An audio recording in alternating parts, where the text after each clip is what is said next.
Sí, Bien, vamos a iniciar nuestra cuarta sesión de este primer seminario sobre la filosofía política de Kant. Eh, la próxima semana, el próximo jueves, va a ser nuestra quinta y última sesión y vamos a avanzar hasta donde lleguemos. Después ya lo demás lo haremos en un segundo seminario después de un receso, ¿no? Para poder descansar un poco y poder, ¿cómo se llama?, tener energías para continuar. Entonces, nosotros habíamos visto ya las 6 artículos preliminares, pero después de esos seis artículos preliminares hay, ¿cómo se llama?,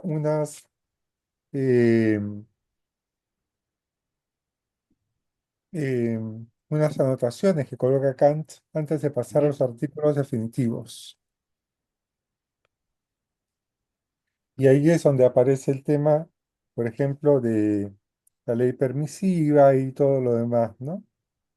sí, Eh, claro, solo recordar que los 5 primeros artículos preliminares tienen que ver con el jus ad bellum, es decir, el derecho a la guerra, y el último, el sexto, es el jus in bello, es decir, el derecho durante la guerra.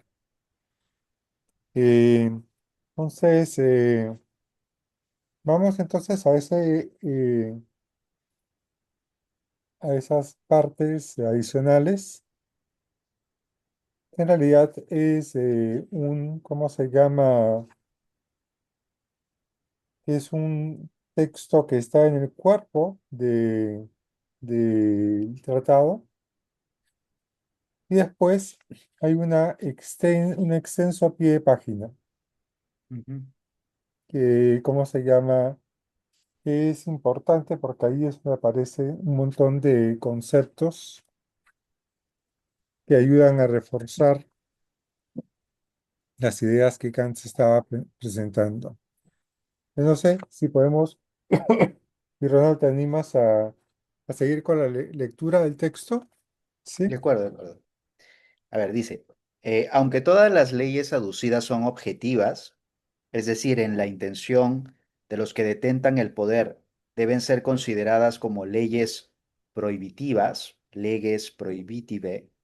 Algunas de ellas, sin embargo, son estrictas y válidas sin diferencia de las circunstancias, leges stricte, que de inmediato obligan a la supresión, como las de los números 1, 5, 6. Otras, en cambio, las de los números 2, 3, 4, sin ser excepciones de la regla del derecho, pero considerando, sin embargo, el ejercicio de la misma, extienden subjetivamente su competencia, leges late, a través de la consideración de las circunstancias y contienen permisiones para aplazar su ejecución sin perder de vista con ello, no obstante, su fin, por ejemplo, la restitución de la libertad sustraída a ciertos estados tras la ley número 2, sin aplazarla para un día que no llegará nunca, como solía prometer Augusto ad calendas grecas, y por tanto su no restitución. Ello significa solamente permitir la demora para que ella no se dé de modo apresurado y en contra de la intención misma. En efecto, la prohibición concierne aquí solamente la clase de adquisición que no será válida en lo sucesivo, pero no al estado de posesión que, aunque no tenga el título jurídico necesario, fue considerado, sin embargo, en su tiempo, en el tiempo de la adquisición putativa, conforme al derecho por la opinión pública de todos los estados en aquel entonces. Aquí viene la Ujú, nota al pie. Si además del mandato, leges preceptiva, y de la prohibición, leges prohibitive, podría haber todavía leyes permisivas, leges permissive. De la razón pura es algo que hasta ahora, no sin razón, ha sido puesto en duda. En efecto, las leyes en general contienen un fundamento de necesidad práctica objetiva de ciertas acciones, En cambio, la permisión contiene un fundamento de la contingencia práctica de ciertas acciones. Una ley permisiva, por tanto, contendría la obligación a una acción, a algo a lo que nadie puede ser obligado, lo cual si el objeto de la ley tiene en ambas relaciones un mismo significado, sería una contradicción. Ahora bien, en la ley permisiva de la que aquí hablamos, la prohibición presupuesta se refiere solamente al modo futuro de adquirir un derecho, por ejemplo, mediante herencia, y en cambio la exoneración de esta prohibición, o sea, la permisión, se refiere al estado de posesión actual, y ella en el tránsito del estado de naturaleza al estado civil puede seguir manteniéndose por una ley permisiva del derecho natural como posesión honrada, posesio putativa, aun a pesar de no ser ella conforme a derecho, aunque una posesión putativa en el estado de naturaleza, en la medida en que ella sea reconocida como tal, está prohibida de la misma manera en que se encuentra prohibida toda manera semejante de adquirir en el estado civil posterior, después de haber realizado el tránsito de uno a otro. Esta autorización de una posesión duradera no podría tener lugar en el caso de que la adquisición putativa se hubiese realizado en el estado civil. En efecto, ahí una permisión semejante implicaría una lesión y por tanto debería desaparecer tan pronto como fuera descubierta su no conformidad al derecho. Yo no me he propuesto aquí otra cosa que fijar de pasada la atención de los maestros del derecho natural sobre el concepto de una lex permisiva, que se presenta espontáneamente cuando la razón se propone hacer una división sistemática unificada de la ley. De ese concepto se hace un uso frecuente en la ley civil estatutaria, con la diferencia de que la ley prohibitiva se presenta sola por sí misma, pero la permisión no se coloca más que como condición limitante, como se debe, dentro de aquella ley, sino que se arroja a las excepciones. Esto quiere decir entonces, se prohíbe esto o aquello, exceptuando los números uno, 2 y 3, y así sucesivamente hasta el infinito. Las permisiones se añaden hacia la ley de modo solamente contingente, no según un principio, sino mediante tanteo bajo casos que han tenido lugar, pues de otro modo tendrían que ser aducidas las condiciones en la fórmula de la ley prohibitiva, mediante las cuales al mismo tiempo la permisión se convertiría en una ley permisiva. Por eso es de lamentar que se haya abandonado tan rápidamente la respuesta al problema tan ingenioso, pero dejado como irresoluble, del también tan sabio como ingenioso conde de Windischgrätz, quien urgía en dirección de esto último. En efecto, la posibilidad de una fórmula semejante, similar a las fórmulas matemáticas, es la única piedra de toque auténtica de una legislación que permanezca de modo consecuente, sin la que el así llamado jus certum continuará siendo un deseo piadoso. De otro modo, se tendrán leyes meramente generales que valen generalmente, pero no leyes universales que valen universalmente, como sin embargo parece exigir el concepto de una ley. Ahí acaba la nota al pie y también esa sección. Bien, bien, entonces aquí, ¿cómo se llama? Tenemos algunas, tres grupos de leyes, ¿no? Leyes que él llama mandatos, leyes preceptivas, leyes prohibitivas y leyes permisivas, ¿no? Entonces, las leyes preceptivas son las que dicen, hace esto o aquello. Las prohibitivas son las que dicen, no puedes hacer esto o aquello. Y las permisivas son aquellas que permiten cierto tipo de práctica bajo cierta condición. Entonces, lo que Kant está discutiendo aquí es cómo se llama, es ese tema de la ley permisiva, digamos. Si la condición va a ser arbitraria o la condición va a tener, ¿cómo se llama?, una regla racional, ¿no? Entonces, si va a ser arbitraria, Entonces, se pierde el carácter de universalidad de la ley. Mm, Ese es el asunto. Entonces, lo que queda claro es que en el debate de la época hay todo un debate sobre la ley permisiva, pero no sobre las reglas que están detrás de ella. mm, Entonces, ¿cómo se llama? Un ejemplo de ley permisiva que coloca es, por ejemplo, la posesión de un territorio, ¿no? La posesión de algo, y cómo se llama, y se dice, se permite que esa persona siga teniendo la posesión de ese objeto o ese territorio o ese terreno, pero ya no se permite adquirir terrenos de esa forma de ahora en adelante. ¿Ok? Entonces, ese, ¿cómo se llama? El asunto es que eso no es una excepción, sino que corresponde a una regla general.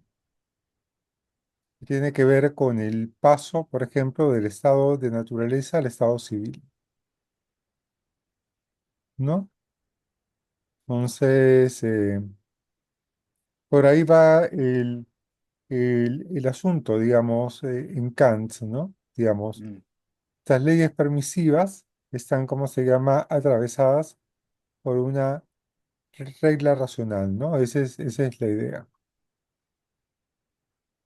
No sé si quieres añadir algo, digamos, si encuentras Sí, algo. ahora que lo volví a leer, está lleno de lenguaje jurídico y yo creo que eso es como un primer obstáculo de esa parte, porque por ejemplo habla de la posesión putativa y claro, uno dice, ¿y eso qué es? Pues, ¿no? En realidad eso tiene que ver parece que está asociada con el derecho civil, con el tema del patrimonio, sobre todo con el tema de la herencia, ¿no? Es esta cosa de que parece que tú tienes la posesión de algo como si fueras titular de ese algo, pero en realidad no tienes ningún título, ¿no? Entonces, claro, parece que esto que tú dices, ¿no? Yo domino es un territorio que he invadido y me comporto como si yo fuera el real gobernante de la zona o lo que fuera. Y entonces, como no hay ningún conflicto, parece que yo estoy como gobernándolo con derecho, ¿no? Pero en realidad es una apariencia de derecho. Entonces, lo que dice Kant es un poco esto, ¿no? Em, que esta es la otra parte, ¿no? Lo que dice es, la ley permisiva parece implicar una contradicción, porque se supone que prohíbe una conducta, pero además la permite de otro lado. Entonces, ¿cómo puede ser eso, no? Entonces, me parece que lo que está pensando Kant, y por eso es que la nota es tan larga, está tratando de explicar en qué sentido eso tendría razón, ¿no? Entonces está diciendo, no, es que hay que diferenciar. Entonces, lo que está diciendo es, la prohibición tiene que ver con la adquisición futura, cuando estemos en el estado civil, digamos, ¿no? O cuando hayamos llegado a la situación de un orden internacional adecuado, ¿no? Entonces, en el estado civil no se puede adquirir ningún derecho por esta vía, ¿no? Mientras que la permisión se refiere a la posesión presente, ¿no? Y entonces, claro, en realidad por eso es que él utiliza la figura de la posesión putativa. Entonces, realmente lo que está pasando con aquel que detenta el control de un territorio es que lo detenta con título aparente. Ujú, Y así hay que entenderlo. O sea, no es que la ley permisiva realmente le está dando un derecho a él, ¿no? Sino que en realidad está como transparentando la situación real, que es que no tiene derecho y eventualmente tendrá que, ¿no? Liberar el territorio, liberar la zona, ¿no? Mientras tanto, las condiciones contingentes en las que nos encontramos hacen necesario hacer lo que hice más abajo, una excepción con ese tipo de figuras, ¿no? En la medida en la que podamos llegar a esta situación. Entonces, en ese sentido, me parece que él está resolviendo esta aparente contradicción, ¿no? Porque no, está en estas dos lados, ¿no? Pero quería, no sé qué te parece, pero me parece que esa parte está como oscura por el lenguaje. Sí, el lenguaje, ¿cómo se llama? Es muy juridizante, ¿no? Y además está atravesado por ese derecho racional moderno, digamos, del siglo XVII, siglo XVIII. Pero hay una figura, digamos, que él, la que él está, en el que él está pensando, que es el derecho a poseer en el estado de naturaleza.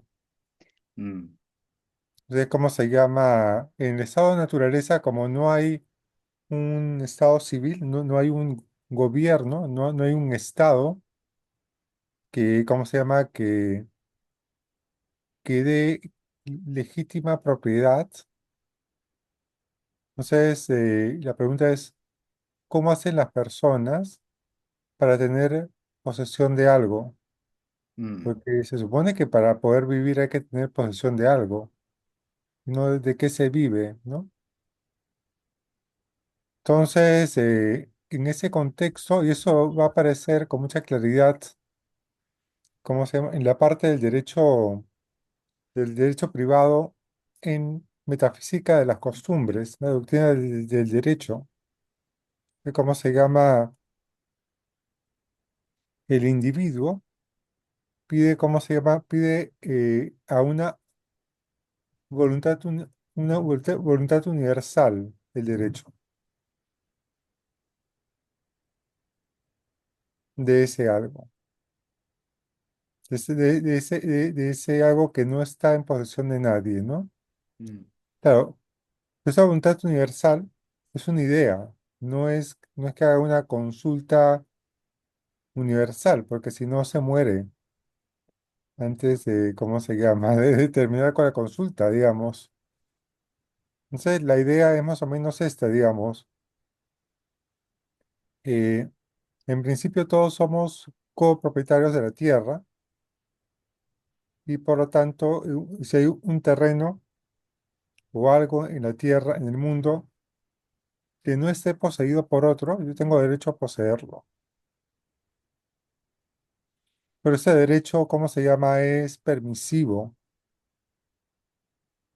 mientras no se constituya un, ¿cómo se llama?, un gobierno civil, ¿no? claro, claro. En el caso de Locke aparece justamente la idea del trabajo como aquel elemento que permite la posesión del objeto. Aquí Claro, que ese más es el bien criterio. aparece más bien, ¿cómo se llama?, una apelación a una idea de la razón, que es la voluntad unificada, la voluntad general, que ya comienza a operar desde el estado de naturaleza. Y ahí hay un, ¿cómo se llama? Hay una diferencia también con Rousseau, ¿no? Porque Rousseau piensa el estado de la voluntad general como aquella que inicia, digamos, el poder político, digamos. Mm,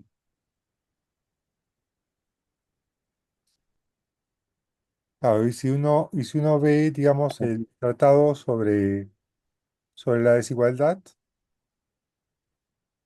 ah, ¿cómo se llama? Allí Rousseau se opone abiertamente a la propiedad privada en el estado de naturaleza, sí, claro, la posesión, ¿no? claro, claro. Para él le parece que es injusto y arbitrario. Claro, lo que pasa es que Rousseau no está enfrentando el problema que Kant está enfrentando, que es eh, cómo sobrevive la gente en el hipotético estado de naturaleza, ¿no?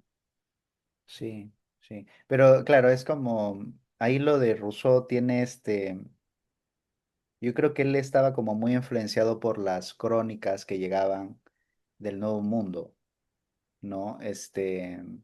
Y hay como toda una idealización a propósito del hombre natural, ¿no? Por ejemplo, ahora me estoy acordando em, bueno, pero este es un cuento, pues, ¿no? Este es una historia fabulosa, ¿no? Esto del el varón rampante de Ítalo Calvino, ¿no? Este niño que abandona precisamente la aristocracia, ¿no? Decadente, decimonónica, y se interna en la selva, ¿no?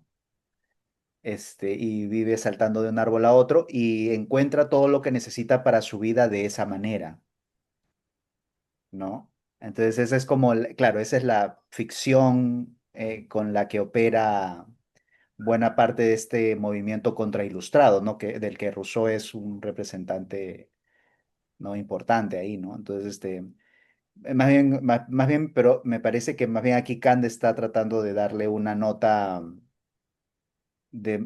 podríamos llamarlo así, ¿no? Es como más realista, acerca de las condiciones de la reproducción social del sistema, ¿no? O sea, ¿no? Hay que vivir, ¿no? Hay que poseer, hay que tener propiedad, porque si no, este, además por una serie digamos, si nadie se hace responsable de un determinado patrimonio, entonces el patrimonio pues tiende a deteriorarse, ¿no? Entonces también hay esa parte, ¿no? Entonces, claro, él lo que está más bien tratando de establecer es cuáles son las condiciones que harían racionales la propiedad dentro de un sistema político ordenado, ¿no? Ujú. Entonces, no puede ser un hecho arbitrario como simplemente tu capacidad este, tu capacidad para el trabajo, porque esa capacidad está desigualmente distribuida. ¿No? Hay algunos que tendrán mayores fuerzas, pues, ¿no? Que otros, este, Claro, el etcétera, criterio etcétera. no puede ser el mérito, digamos. Correcto, sí, sí. El mérito Entonces, porque está basado, como se llama, en condiciones naturales que una persona eh, no, no merece de por sí, digamos, ¿no? La idea del argumento del mérito está basado en que una persona, por cierto tipo de cualidades naturales que tiene, merece tales cosas. sí, Pero el argumento es, ¿cómo se llama? Tener esas cualidades naturales eh, se adquieren simplemente de manera arbitraria, digamos, porque se ha nacido así, digamos, ¿no? claro, y eso no es racional, pues, en el fondo, ¿no? O Claro, sea, eso no, es claro, injusto, digamos, ¿no? Injusto en el correcto, sentido de que no está basado, ¿cómo se llama?, en una regla que pueda ser universalizable, ¿no? correcto, sí. Entonces, me parece que ahí viene bien esta idea que lo que le está diciendo, ¿no? Claro, evidentemente, como en el estado natural la gente tiene que seguir viviendo, entonces, lo que hay que, como, la razón nos fuerza más bien a emplear estas figuras, ¿no? Necesitamos pensar en reglas permisivas, de tal manera de que esta posesión tenga que ver con un título aparente, ¿no? Es aparente porque todavía no hemos llegado a la constitución del Estado civil, pero, ¿no? La mera fuerza no será criterio para la distribución en el Estado civil, pues.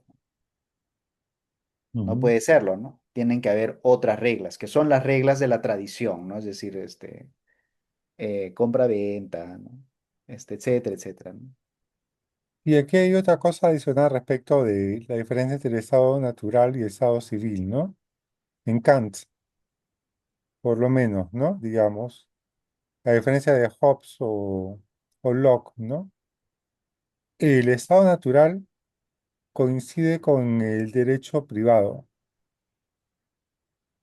Todas las figuras del derecho privado son figuras del estado, del supuesto estado natural. Familia, propiedad, compra-venta, etcétera, etcétera, Mm, ¿no?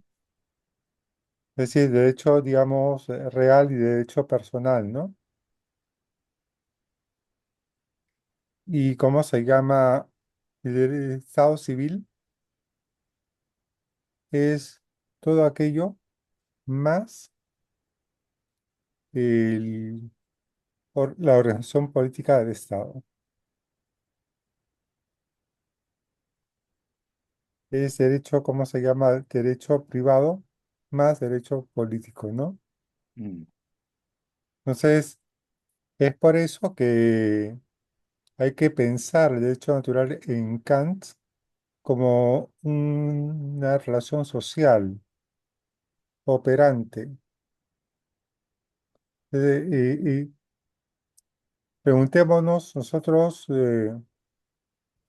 cómo podría funcionar la sociedad si la gente no pudiese tener lo necesario para poder trabajar, para poder, ¿cómo se llama?, desplazarse de un lado para el otro, ¿no? Por ejemplo, ahora que estamos con ese tema del gas Mm, y la gasolina y todo el asunto, eh, eh, ¿qué pasaría de pronto si no tuviésemos, si se acaban los recursos de ese tipo? No podríamos mm, funcionar como estábamos funcionando como sociedad, ¿no? Entonces, para eso, digamos, se necesita un conjunto de elementos que si uno hace abstracción del derecho público, son, ¿cómo se llama? Son leyes permisivas, mm, ¿no? Pero además, Kant dice, ¿cómo se llama? Por ejemplo, los estados tienen que desaparecer con el tiempo. Una ley y permisiva, los es decir, ejércitos, ¿no? Es, ¿cómo se llama? Todavía puedes mantener estados, pero el ejército, el ejército, ¿no? El sí, el ejército. ejército. Ellos tienen que desaparecer con el tiempo, eh, pero tienes que ir desmantelándolos, ¿no? Una ley permisiva. Lo que caracteriza una ley permisiva es que es laxa, Mm, ¿no? Es laxa. En cambio, una ley prohibitiva o mandatoria es estricta. Por ejemplo, qué sé yo, una ley eh, prohibitiva es, por ejemplo, no puedes dejar de pagar impuestos. mm, Los impuestos se pagan en tal fecha, digamos, tal fecha te toca pagar impuestos y es, ¿cómo se llama? Es, no puedes pasarte de eso. mm, Una ley, ¿cómo se llama? Una ley, eh, ¿cómo se llama? Taxativa, ¿no? Una ley estricta. Claro, Kant asocia todas las leyes, digamos, los deberes, digamos, laxos o permisivos, también, ¿cómo se llama? Los deberes morales, al perfeccionamiento moral, y asocia los deberes, digamos, estrictos a muchos de los derechos, de los deberes jurídicos. No, no a todos, ¿no? No a todos, pero sí, sí a muchos, a la gran mayoría. Por eso, ¿cómo se llama? No va a aparecer nuevo en el texto, va a aparecer nuevo en Metafísica de las Costumbres, en, ¿cómo se llama? La doctrina del deber, dentro de la doctrina de la virtud. mm, Pero bueno, eso es lo que habría que tener en claro también ahora, ¿no? Sí, Fernando. Gracias, buenas noches. No sé si lo has comentado ya, Alessandro, pero también me parece que una distinción que se plantea entre los temas que se discuten en el estado natural y en el estado civil tiene que ver con los tipos de posesión que se ejercen, ¿no? En uno, en el estado natural, la posesión es momentánea, ¿no? Es hasta que alguien más fuerte venga y me lo quite, en virtud de que yo me he hecho de la posesión privada o la propiedad de algo con las mismas reglas de juego, ¿no? Entonces acá esta posesión es, eh, no es perentoria, ¿no? Como sí lo llega a ser en la situación del Estado civil, eh, en que digamos, no es que alguien más fuerte pueda venir a expropiarme las cosas, sino es que por derecho uno posee las cosas en otros en otra lógica de relaciones sociales, ¿no? Entonces, presupone estas dos ideas regulativas, me parece, este asunto, este proceso, ¿no? El que has mencionado, el contrato originario y la idea de la voluntad unificada. Estos dos temas me parece que como ideas normativas, no como hechos tal cuales, ¿no? No es que nadie firme un contrato tal cual, o como decías, ni que se le consulte a todos uno por uno. eh, Estas ideas permiten este tipo de propiedad, ¿no? Una que no es meramente temporal, ¿no? Y una segunda cosa me gustaría mencionar que se me ocurría cuando lo mencioné, me estabas comentando eso con Ronald, es que eh, si bien esto pasa en términos de propiedad privada, ¿no? Hay una parte me parece que es el texto sobre el dicho si la teoría funciona en la práctica, y ahí se menciona que en cuestiones de dinero, digamos que no hay ningún problema en que una persona como señor de sí mismo herede ese dinero, esa fortuna, esas riquezas a su familia. Pero lo que no puede pasar es que se herede el puesto de funcionario público. Y ahí, en ese sentido, me parece que Kant es bien crítico de las dinastías, ¿no? Digamos que no puede ser que haya un funcionario del Estado que ha llegado a hacerlo, no por su virtud o esfuerzo, sino porque su padre también era el mismo, ¿no? La misma función, ¿no? Esas dos cosas me parecen interesantes, y se me ocurrían mientras escuchaba cómo discutían estas cosas. No sé si habías mencionado alguna de ellas o si alguna te, te sugiere algún comentario o algo. Ujú. Bien, no, no había mencionado ninguna de ellas. ¿Cómo se llama? Hay algo que Kant, digamos, tiene en claro es, ¿cómo se llama?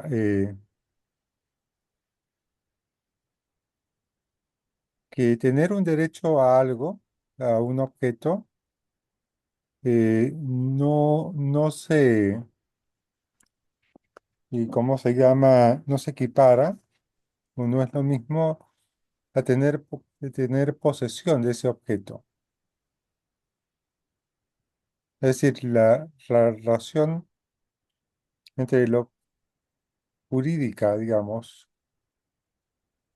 entre el sujeto y el objeto, no es física y no es intelectual.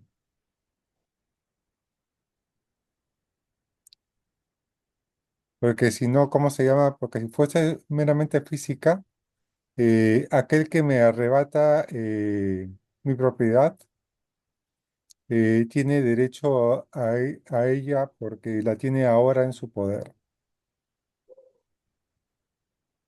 Entonces, pero eso funciona tanto en el estado de naturaleza como en el estado civil. Eso funciona así en todo tipo de derecho. Eh, entonces, cuando él está hablando de la ley permisiva, está hablando de cómo se llama, del derecho, el derecho permisivo, pero derecho a fin de cuentas, de tener propiedad sobre algo adquirido de una forma que cuando se instaure el estado civil ya no se va a poder repetir como medio de apropiación. Entonces, de eso está hablando Kant en ese caso, digamos. Eh, pero claro, no es que en el estado de naturaleza eh, el derecho sobre el objeto equivale a la posesión física del objeto, o cómo se llama, o que cada uno se las arregla como puede, digamos, y mantiene la posesión del objeto contra la fuerza del otro. Eso es como se llama, eso como se llama, no, no sucede en ese terreno. Eh, entonces, por un lado, y por otro lado, claro, digamos, uno puede heredar bienes, pero no cargos, porque heredar cargos sería heredar poder sobre otra persona. Es algo que no, ¿cómo se llama? Por eso, claro, las herencias dinásticas y todo eso, Kant no van con Kant, porque eso supone heredar con esa herencia a un pueblo. Y eso no se puede, digamos, eso no es legal. No, no va de acuerdo a la justicia, no es justa. Mm. Sí, esa es la idea, ¿no?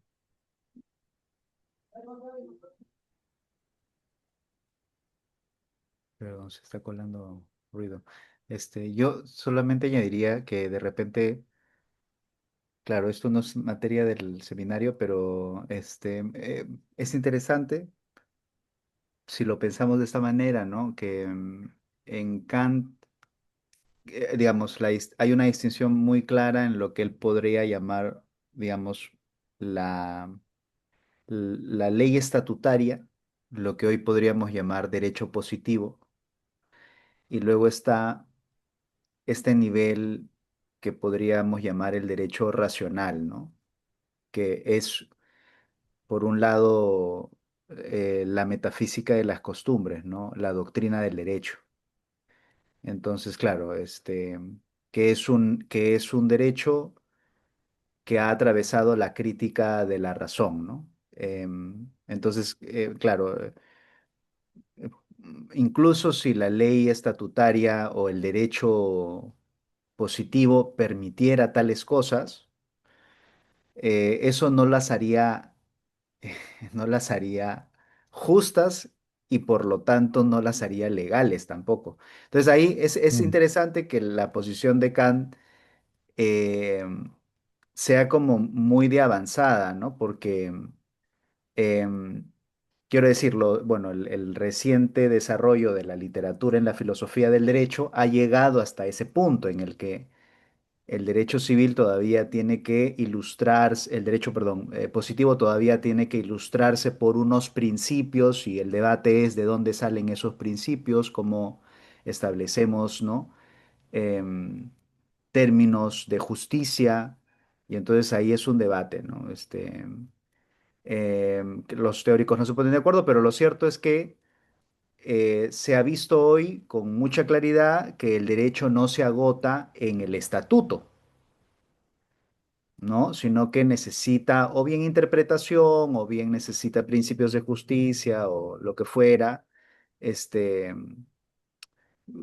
se pare uno en la escuela jurídica que quiera. Lo cierto es que aquí Kant, ya en el siglo XVIII, estaba como estableciendo esa distinción. Entonces, em, por eso su filosofía del derecho es también crítica, ¿no? En este sentido. Y es por eso que lo interesante de este pasaje, me parece a mí, es que él está diciendo, claro, si el derecho racional tiene determinaciones de la razón pura, entonces con la razón pura uno puede pensar rápidamente en preceptos, o sea, mandatos y prohibiciones. Porque ahí no es, ahí digamos, el aspecto material de esa determinación es una acción que el derecho manda hacer o que el derecho prohíbe hacer. El asunto que queda por ver, me parece que ese es el punto de Kant, es si también una razón pura puede tener determinaciones en el sentido de una ley permisiva, ¿no? Que permite algo que está pasando ahora, pero que lo prohíbe en un estado, ¿no? Futuro. Y me parece que él tiene por eso estos equilibrios, ¿no? Entonces dice, sí, hay que diferenciar estos dos sentidos y todo eso, ¿no? Pero me parece que esa es la parte como interesante de esto, ¿no? ujú. Sí, sí. De hecho, ¿cómo se llama? Autores, digamos, como Tolkien y otros más han apuntado mucho, digamos, al tema de los principios, ¿no?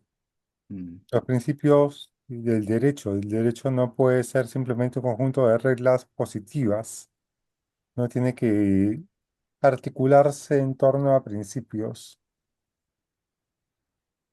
Eh, sí, sí, sí, eso, ¿cómo se llama? Eso ya estaba en Kant, digamos. Lo que pasa es que los principios para Kant emergen de la razón pura, digamos. claro, sí, pues él tiene ahí una propia posición, ¿no? Ahora ya es más complicado. Y en Ana Luisa, eh, buenas noches. Sí, Tal vez, siguiendo lo que ha advertido Ronald, puede encontrarse en Kant un contraste entre el derecho positivo, visión legalista, y una pos, y uno positivista. post-positivista, una Ujú. visión post-positivista. Eh, claro, ¿cómo se llama? Eh, a ver, aquí hay una cosa mm, que hay que tener en cuenta, ¿no? Que es importante para Kant, digamos. Kant distingue claramente entre el derecho y la moral. Establece una distinción, digamos. Una cosa es la ley jurídica, las leyes del derecho son leyes de la voluntad externa o de relaciones intersubjetivas dentro de un cuerpo político. Las leyes morales son leyes de la voluntad interna, en el sentido que son leyes que se da uno mismo de acuerdo a un procedimiento completamente distinto al procedimiento jurídico. Es esa distinción entre derecho y moral es una cosa que Kant eh, hereda de la tradición del derecho natural moderno. Pero lo que pasa es que el derecho, la ley jurídica, está atravesada por principios racionales. Mm, Entonces, ¿cómo se llama? Porque uno puede decir ya esa distinción entre derecho y moral sería como la distinción entre el derecho positivo y la moral, ¿no? El clásico, ¿cómo se llama? La clásica distinción, digamos, entre el positivismo clásico de Hans Kelsen, y cómo se llama, y el llamado naturalismo, ¿no? Que, ¿cómo se llama? Que está basado, más bien es un derecho que está basado en la moral y que no hay una distinción entre derecho y moral ahí. En realidad, la posición de Kant es que el derecho está articulado por principios racionales que son propiamente principios de justicia. mm, Y por eso, ¿cómo se llama? Está atravesado por ejemplo, vamos a ver dentro de poco, ¿no? Digamos, el derecho de tener libertad externa y de ser capaces de ser colegisladores de la ley jurídica, de la ley del derecho. Entonces, ¿cómo se llama? En el terreno contemporáneo, hay cómo se llama, hay varias posiciones, pero hay una posición en el terreno de la filosofía, que es la que viene con Habermas, en cierto modo, con Rawls, pero con mucha fuerza, por ejemplo, con Rainer Forst, que es que del mismo principio brota tanto el derecho y la moral. Mm, Entonces, cambio para Kant son dos principios diferentes que se remiten a un mismo origen, que es la razón, pero son principios distintos. Para el debate entre naturalistas y positivistas, eh, no hay nada que los una.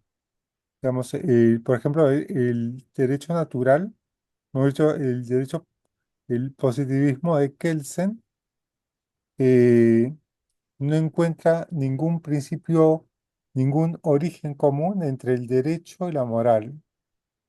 De hecho, Kelsen lo que hace es acusa a la moral de ser ideología. Pero en el caso de Force, por ejemplo, y como se podría ser también en el caso de Rawls y de Habermas y otros más, eh, el mismo principio surge para la moral y la política y para el derecho. En el caso de Force está muy claro que es el derecho a la justificación. Ese es el principio moral básico.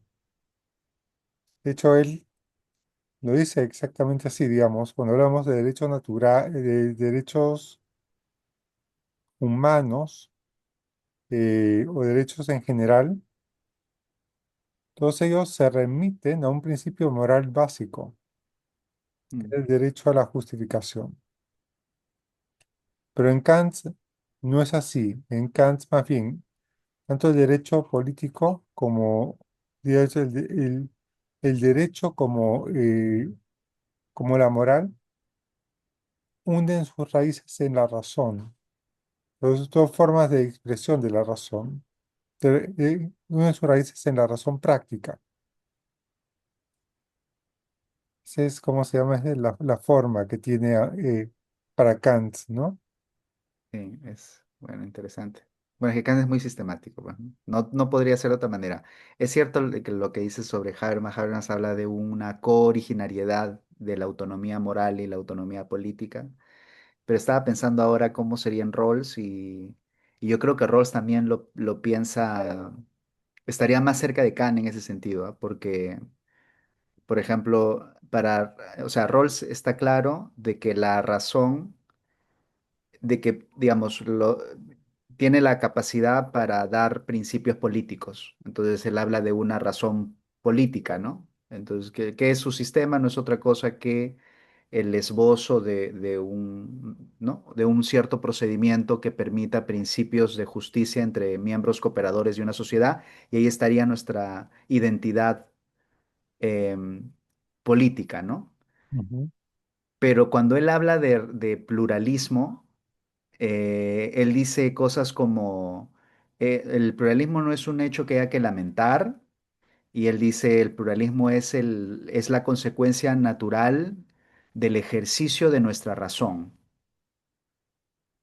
Entonces, para él, la razón también es como genera las razones no públicas, ¿no? Entonces, en el fondo, la razón humana en términos muy generales, puede generar principios de justicia, pero también genera concepciones comprensivas de la vida, ¿no? Entonces, sí, para él, yo creo que él estaría como más cerca de Kant en ese asunto. claro, un elemento que de pronto lo que hace es, ¿cómo se llama? Quien aprovecha eso para como jalando agua para su molino es force, digamos, la idea de cooperación, ¿no? Que en cierto modo, principio de justificación es como se llama un principio que articula la cooperación social, ¿no? Pero yendo, por ejemplo, al tema de positivismo, pospositivismo, me parece que el pospositivismo, claro, ancla el derecho positivo a principios, Pero el problema es que, ¿cómo se llama? Eh, los principios no están, serían desde el punto de vista de Kant, serían arbitrarios, Mm, porque no se encuentran articulados por un principio racional. Esa es la diferencia entre Kant y los post-positivistas, ¿no? sí, claro. Además, pospositivismo, en realidad ahí puede entrar, claro, visiones como que están como opuestas entre sí, ¿no? Em, o sea, está, por ejemplo, la posición de Dworkin, de que en el principio también hay, de que en el derecho también hay principios. em, y luego están como posiciones intermedias, ¿no? De que en realidad la distinción, por ejemplo, hay posiciones en ese debate que dicen que en realidad esa es una distinción como muy tosca, porque hay leyes que funcionan como principios y hay principios que pueden funcionar como leyes determinantes. Y entonces, claro, digamos, en ese debate se han probado como varias cosas, ¿no? Y lo cierto es que al final el problema es ¿no? ¿De dónde surgen los principios? ¿No? Ujú. Sí, Fernando. Creo también que Kant en algún momento señala que así como no se trata de una razón teórica y una razón práctica separadas, se piensa que es una misma razón, ¿no? En unidad. Lo mismo creo que pasa con estas esferas de la moralidad, ¿no? Que una es externa, la legal, y la otra es interna, y las dos presuponen la facultad del ser humano desde que se plantea el origen de la metafísica de la libertad en la razón, que haya autolegislación primero, para que uno mismo pueda alcanzar eh, una, digamos, articulación del sentido del deber, ¿no? Entonces, uno mismo se puede dar leyes y también está el sentido en que hay colegislación, hay un intercambio subjetivo con otros para que estas leyes, ¿no? Pero aunque son, dice Kant, distintos ámbitos de la moralidad, ¿no? Este ámbito interno moral y el externo jurídico, la diferencia es que en el ámbito moral uno no puede enforzar ninguna máxima. En cambio, en el ámbito legal, sí. En el ámbito exterior se puede hacer cumplir una ley, ¿no? Eh, Ahí también, al menos un poco la perspectiva novedosa que va a plantear Kant también tiene que ver con el consentimiento, ¿no? Si uno no puede dar su aprobación a una ley, es porque no ha aprobado esas máximas eh, que le sustentan, ¿no? Ujú. Muy bien, interesante, interesante. A ver, lo que yo podría decir a ese comentario es lo siguiente, ¿no? Digamos, tanto el derecho como la moral forman parte del terreno que Kant llama razón práctica.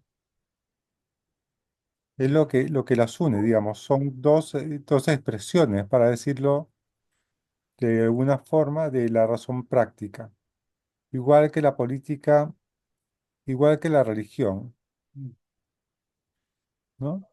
Son expresiones de la razón práctica. Eh, por el lado de la fundamentación de la ley, necesita el respeto de la autonomía. Hay dos tipos de autonomía, autonomía individual y autonomía pública, para decirlo de alguna forma, con lenguaje que tiene Habermas, ¿no? Es decir, ¿cómo se llama? La libertad interior, la libertad moral y la libertad exterior, que es la libertad jurídica. Y esas se expresan bajo la forma de soy libre en tanto que soy capaz de darme leyes a mí mismo.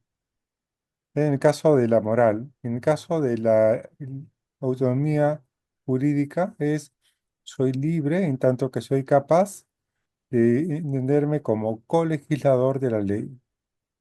Por un lado. Pero por otro lado, por el lado de, ¿cómo se llama? De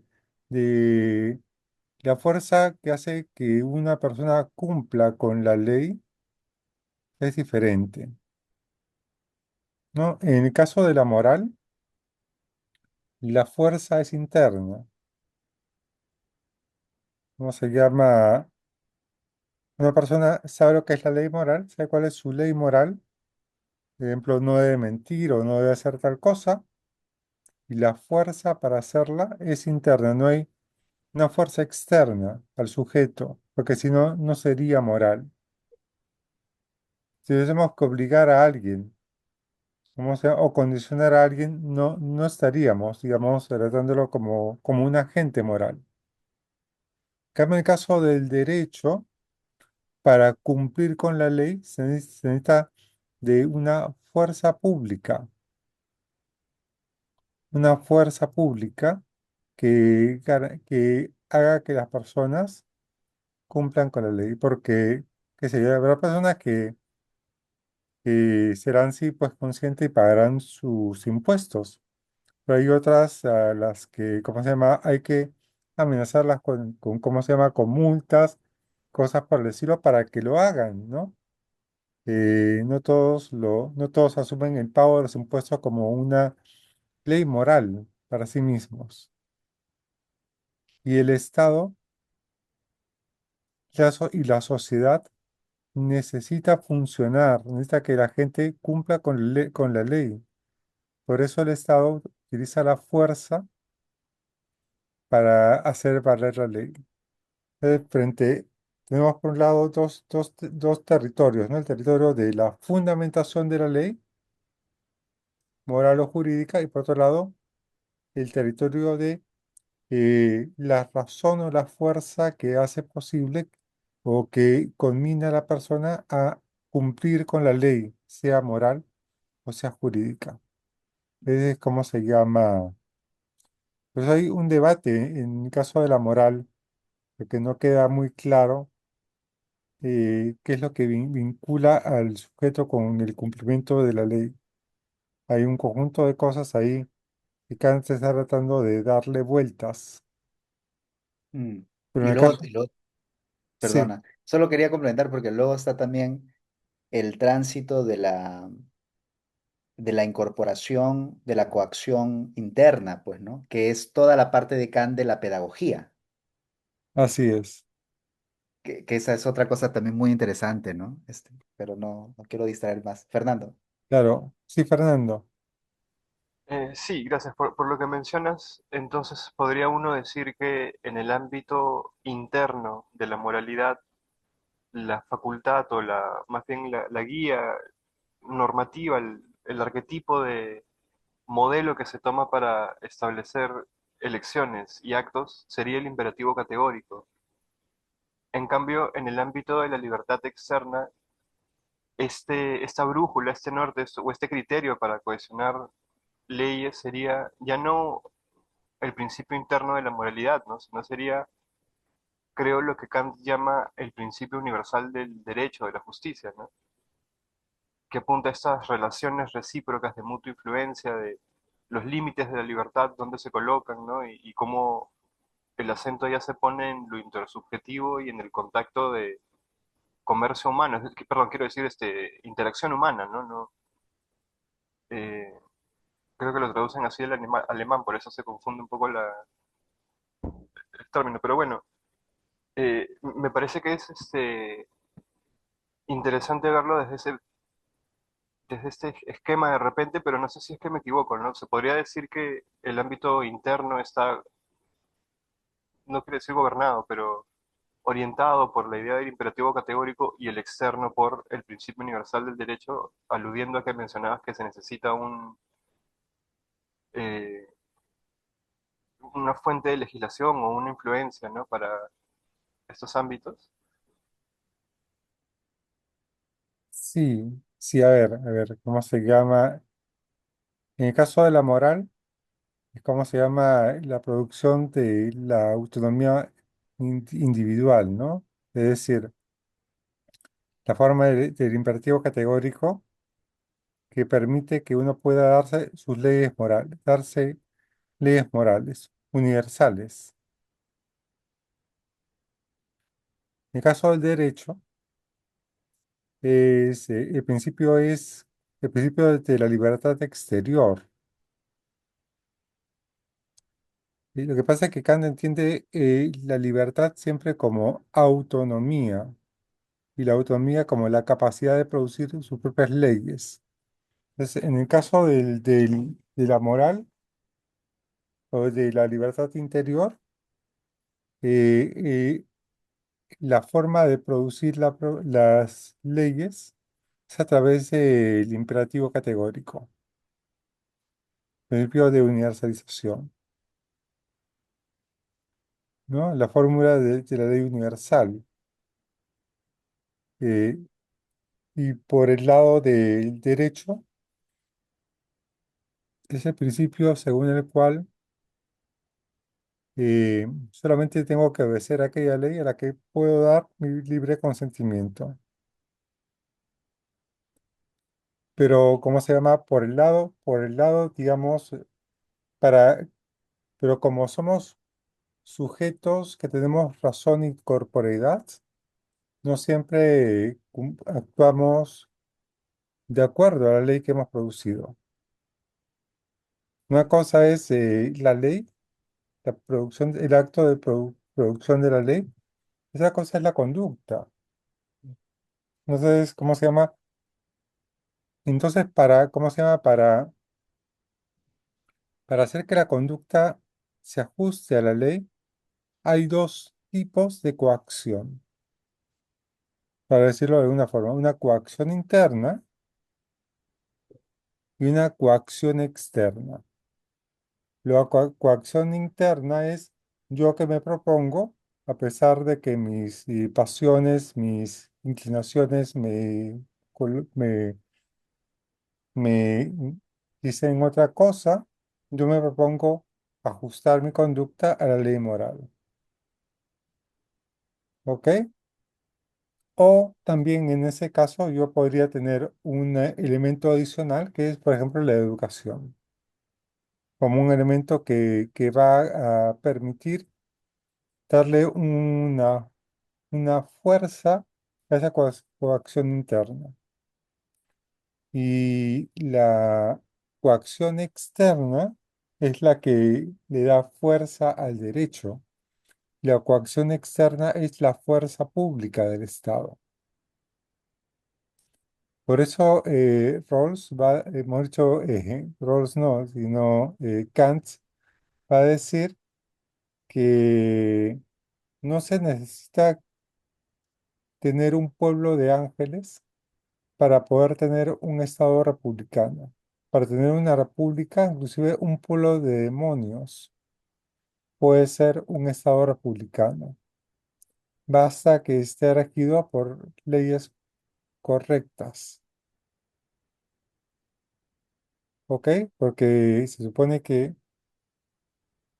alguien que está buscando su propio interés va a estar, ¿cómo se llama? Sometido a una ley y sometido a una ley jurídica y sometido también a una fuerza pública que es compatible con esa ley jurídica, que es una ley de la libertad. Creo que va por ese lado, digamos.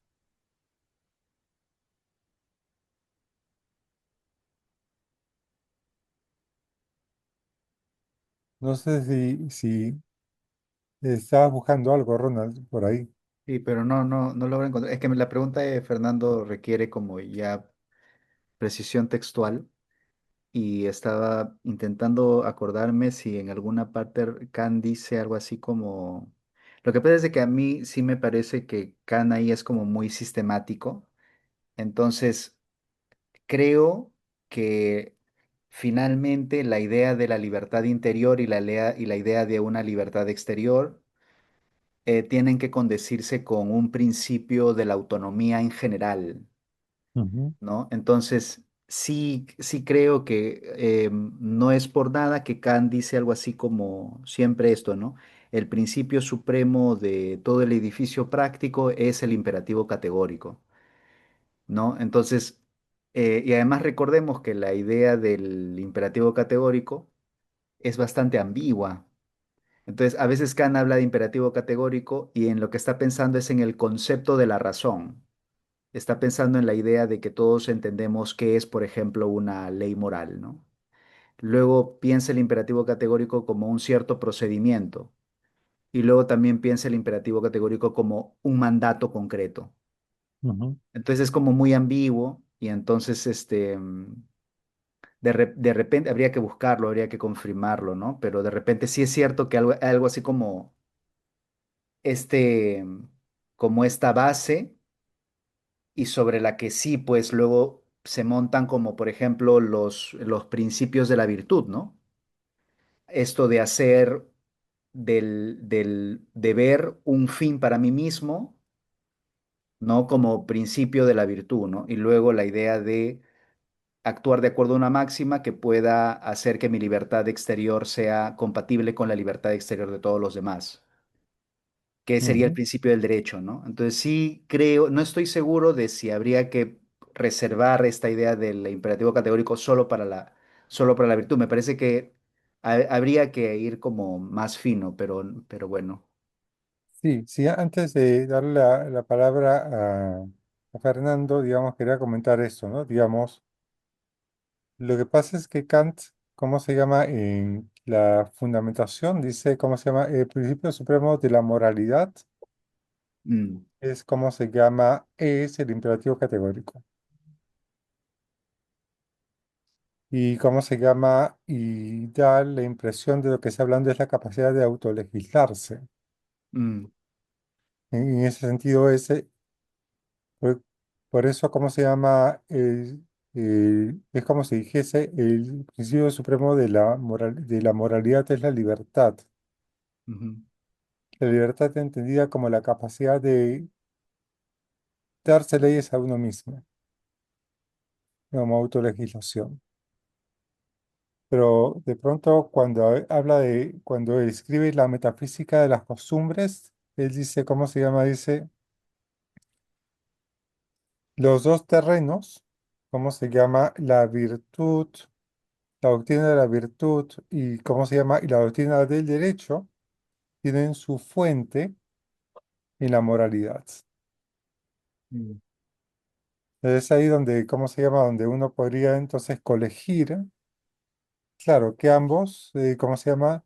Se derivan en su fuente en el imperativo categórico, entendido como eh, libertad, eh, entendida a su vez como capacidad de autolegislación.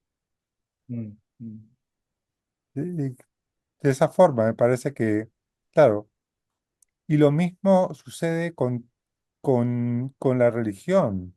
Sí, claro. Ujú, Eso sucede con la religión. sí. O sea, es que ahí el punto es que yo creo que suele leerse mal la fundamentación, porque uno suele creer que la fundamentación es un libro solo sobre moralidad. Y a mí, y bueno, creo que tú coincidirás conmigo si digo que en realidad es la puerta, más bien la fundamentación es la puerta de lo que Kant llama una razón pura práctica, pues, ¿no? Entonces hay todo digamos, hay todo un dominio que no solamente tiene que ver con el principio supremo de la razón práctica, tiene que ver con la, ¿no? Lo que Kant llama ahí la dialéctica de la razón pura práctica, que tiene que ver con el bien supremo, etcétera, etcétera. Entonces son como, hay más cosas ahí. Y eso es como Mm. una antesala luego de la metafísica crítica, que será la doctrina del derecho y la doctrina de la virtud, ¿no? Entonces sí hay como, digamos, sería como una lectura más chata decir esto, ¿no? De que el imperativo categórico es solo libertad interna y todo eso, ¿no? Pero en este sentido en el que estás comentando, ¿no? Sí, Sí, en ese sentido uno podría decir que en realidad la fundamentación es, hace a veces la crítica de la razón pura.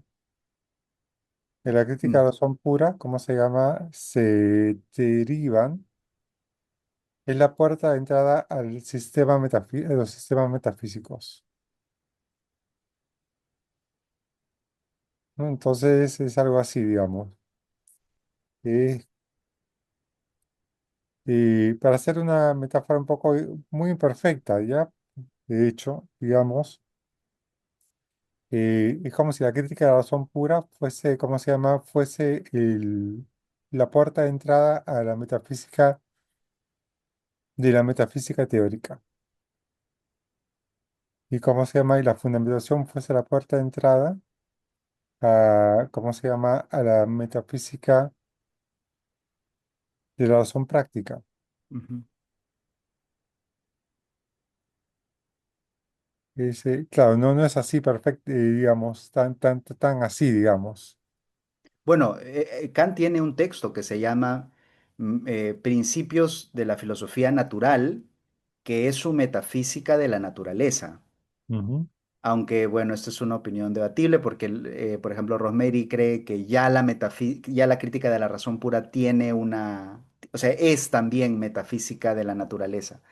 Pero de hecho, Kant escribe un texto sobre, que es menos conocido, ¿no? Que es ujú. Principios de la Filosofía Natural, una cosa así, ¿no? Sí, metafísica de la naturaleza. Sí, ¿Cómo se llama? voy a buscarlo para que no se nos Metafísica de vaya. las costumbres, ¿no? Sí, sí. Sí. Fernando. Sí, gracias. Cuando refería a esto, no quería decir que el imperativo categórico en su contenido fuese exclusivamente, ¿no? A lo que me refería era a la forma, ¿no? Al modelo que nos brinda las formulaciones distintas del imperativo categórico. Al menos así lo había interpretado yo, ¿no? Que no se trata de que el imperativo categórico sea un nombre particular, por decirlo así, una concepción única que solamente tiene cabida en las tres formulaciones iniciales que se encuentran en la moral como punto de partida, sino que hay ahí una posible lectura de esta figura como una abstracción de lo que es un principio normativo, una idea regulativa metafísica. Y en ese sentido había dicho que se podría pensar que en lo interior rige el imperativo categórico y en lo exterior el principio universal de derecho, de lo cual se deriva la libertad externa, que creo que Kant explica al menos hasta en tres modos, ¿no? Eh, entonces, claro, yo no me quería referir al imperativo categórico como contenido en sí mismo, sino como la forma a la que eh, alude, ¿no? Normativamente, ¿no? Como orientando el pensamiento. Eh, Eso en principio. Luego tenía una pregunta, pero no sé si me puedes comentar si es que te parece que es posible esta lectura, Alessandro. Sí, bueno, lo que pasa es que quien introdujo el error fui yo, digamos, a la hora de decir cómo se llama que el imperativo categórico rige para la moral, para el derecho rige otro principio. Pero más bien, ¿cómo se llama? Veamos tu pregunta. Bueno, gracias. Lo que pasa es que hace un rato había salido el tema de la educación, ¿no? Cuando Ronald mencionaba que hay un tipo de coerción moral en el sentido interno, ¿no? De lo que Kant llama en el Tratado de Pedagogía como este proceso en el que la humanidad se vuelve humanidad en sí misma, ¿no? En que hacemos de seres humanos a las personas. Y entonces me llamaba la atención que si se coloca esto en el ámbito interno, tiene mucho sentido por la formación de la virtud y eh, las facultades racionales, etcétera, pero al mismo tiempo me llama la atención que también podría ser posible pensar que la educación tiene un alcance no interno, sino también externo, porque justamente en la proliferación de manifestaciones de las interacciones humanas, de algún sentido la educación también tiene una, un papel que cumplir en esta naturaleza de las relaciones externas. Y en ese sentido, entonces, me llama la atención que si bien tiene una intención interna, termina siendo la educación también un asunto político, es decir, un asunto externo. No sé si es posible pensarlo así o si podrías ahondar un poquito sin... No quería desviarnos mucho, pero me llamaba la atención el tema de la educación. Gracias. Y ahí, ¿cómo se llama? Como si hubiese tres diferentes estadios, ¿no? O espacios, ¿no? El espacio interno, el espacio social, el espacio político, entendiendo como que el sistema de leyes del derecho, el espacio político como el derecho, ¿no? Entonces, ¿cómo se llama? En realidad, las leyes morales, ¿cómo se llama? Funcionan en los dos primeros espacios. También, ¿cómo se llama? Funcionan en la relación con los demás, en las relaciones intersubjetivas. ¿Cómo se llama? Y el derecho más bien funciona en la relación entre el Estado y los ciudadanos, o el Estado y otros estados. De esa forma, por eso la educación, ¿cómo se llama?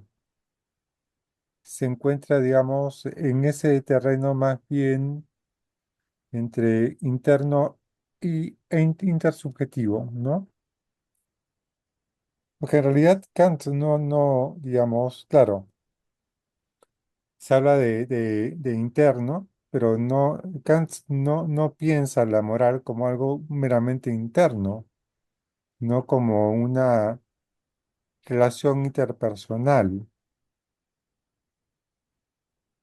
De hecho, la expresión, digamos, Scanlon tiene este libro que se llama Lo que nos debemos unos a otros. Y claro, y aunque él dice que lo que él está haciendo es estar desarrollando a Rousseau, en realidad está desarrollando a Kant. Pero en Kant también hay algo así, digamos, es todos los casos eh, cuando de la fundamentación suponen relaciones con otras personas. No, los cuatro casos que coloca, inclusive los casos al principio, ¿no? Digamos, el bodeguero que puede estafar a un comprador inexperto, etcétera. Todos son casos de relaciones entre personas. También hay elementos que tienen que ver forma parte del terreno, digamos, de la virtud, para decirlo de alguna Mm. forma, el cuidado del propio cuerpo, lo que fuere, digamos, ¿no? Pero está en ese terreno, y es el terreno de la educación.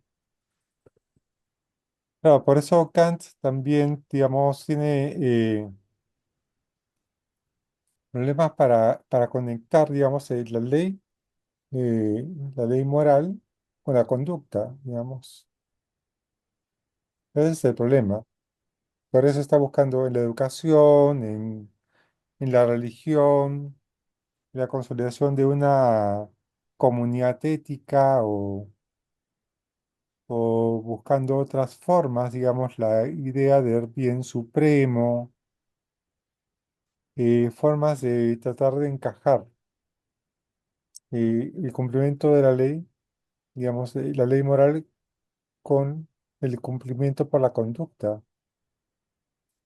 En la antropología En la también. antropología, Sí. claro, entonces hay varios lugares donde Kant está tratando porque para Kant parece que eso ha sido un dolor de cabeza, un rompecabezas, Mm. que he estado dándole vueltas, digamos, al tema. Lo explica muy bien Lawrence Pasternak en su libro que se llama El Supremo Bien. Mm. cómo el tema del supremo bien ha tenido que cambiar de un lado para otro en la teoría de Kant. Sí, yo también lo que diría es que esto que has señalado me parece muy importante porque, claro, libertad interna suena a lo que hoy podría llamarse como el dominio de la conciencia, ¿no? Entonces, claro, libertad interna parece que se refiere a mis creencias morales que solamente tengo yo y que tú puedes tener otras y entonces, ¿no? Y la libertad exterior sería como ¿no? Mi contacto contigo, pero en Kant no se trata de eso, no se trata de eso. Efectivamente, porque si no, los ejemplos de Kant no tendrían lugar, ¿no? El ejemplo de la promesa falsa, el ejemplo, No por ejemplo, tendrían, del hombre indolente, ¿no? no tendrían sentido. No tendrían sentido, ¿no? El hombre indolente, que en realidad ahí Kant lo que quiere mostrar es que uno tiene un deber de cooperar, de cooperación para con el otro. Este, y el deber significa de que, claro, de que si tú puedes ayudar a alguien con los medios de que dispones, tienes que hacerlo, ¿no? Ya, bueno, eso no tendría sentido si se tratara de la moralidad como algo que funciona como una creencia en mi cabeza, ¿no? No se trata de eso, ¿no? Claro, más bien eso es lo que aparece más bien en, ¿cómo se llama? En John Locke. Sí, claro, ese es En la... John Locke sí aparece, ¿cómo se llama? Eh, Porque ese es el esquema liberal originario, ¿no? En John Locke aparece, ¿cómo se llama? El sujeto con sus creencias, digamos, Sí. creencias religiosas.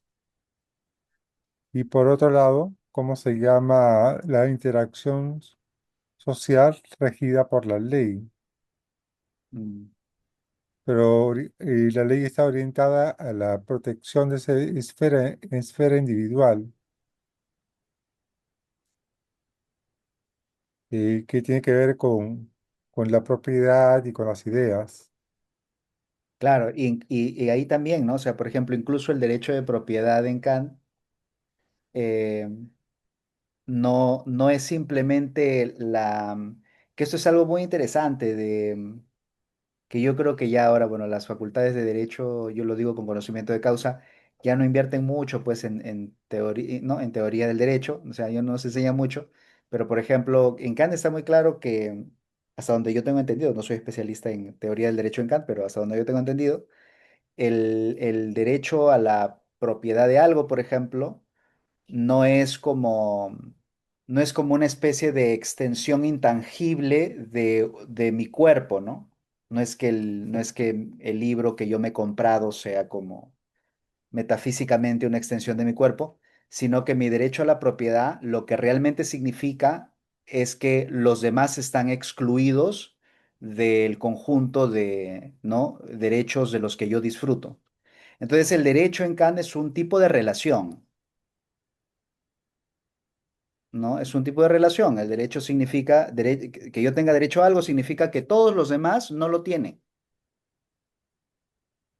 Y entonces Kant está pensando en ese tipo ¿no? de entendimiento y por tanto no hay algo así como esta cosa que se le adjudicó a Kant durante mucho tiempo como una especie de pensador como solipsista, ¿no? En donde la ley moral es una cosa que está como en el corazón esta crítica de Hegel, ¿no? De que la ley moral es la ley del corazón y que en realidad el mundo no tiene nada que ver es una tontería, ¿no? Ujú. Sí, el derecho, ¿cómo se llama? In- Invoca un acuerdo intersubjetivo, ¿no? Un acuerdo intersubjetivo, ¿cómo se llama? De, de no someter al otro a relaciones de dominación. ¿Sabes cómo se llama? Lo que pasa es que lo que hace Kant es desplaza el asunto del derecho del de la relación de la posesión, a- como dando un paso más atrás, ¿no? Mm. Cuando en realidad, ¿cómo se llama? La única forma de, decirlo, para decirlo de alguna forma, ¿no? La única forma de garantizar, digamos, la posesión jurídica de algo es que yo no esté bajo el dominio de otro. Claro, Eh, o dicho de una forma más precisa, digamos, el derecho entendido como no dominación trae como consecuencia el aseguramiento de la posesión de un objeto. Pero el derecho no tiene como objetivo primario o supremo garantizar la posesión del objeto. No tiene como objetivo primario el que puesto que estamos en relación, no haya, ¿cómo se llama?, de influencia, no haya dominación, claro. no haya dominación. Por eso, ¿cómo se llama? Aparece la idea de que el derecho, claro, tiene que ver con la capacidad de ser señor de uno mismo,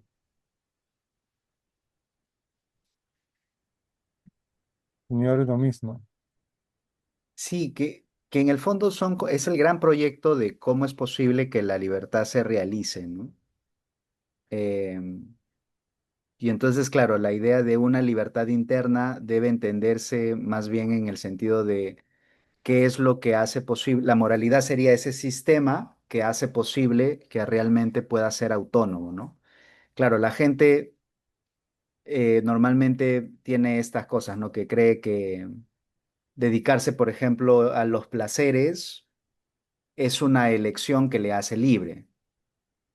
Bueno, Kant lo que quiere más bien mostrar es que no, eso es inmoral en un cierto sentido, porque si uno se dedica, por ejemplo, solo a los placeres, entonces uno no menoscaba el desarrollo de su propia personalidad, de su humanidad, y entonces en el fondo no está siendo libre.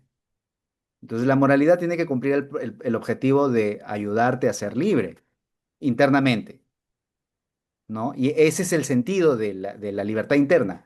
Y el sentido de la libertad externa es que el derecho pueda garantizar que todos vivamos en relaciones, ¿no? De libertad y de cooperación. Ujú. Y de eso se trata, o sea, no se trata como por un lado el sujeto interno con sus ideas y luego el sujeto en sus relaciones externas, ¿no? No, es más complejo, ¿no? Es como, tiene como más niveles. Sí, sí. Bien, bien. Yo sugiero, ¿cómo se llama?, que nos quedemos aquí para poder, digamos, la próxima sesión, por lo menos entrar Ujú. al derecho político para poder, ¿cómo se llama?, seguir avanzando. ¿Ok? Porque si entramos ahora, vamos a cortar la lectura, la mitad lectura, y eso, ¿cómo se llama?, no va a ser provechoso.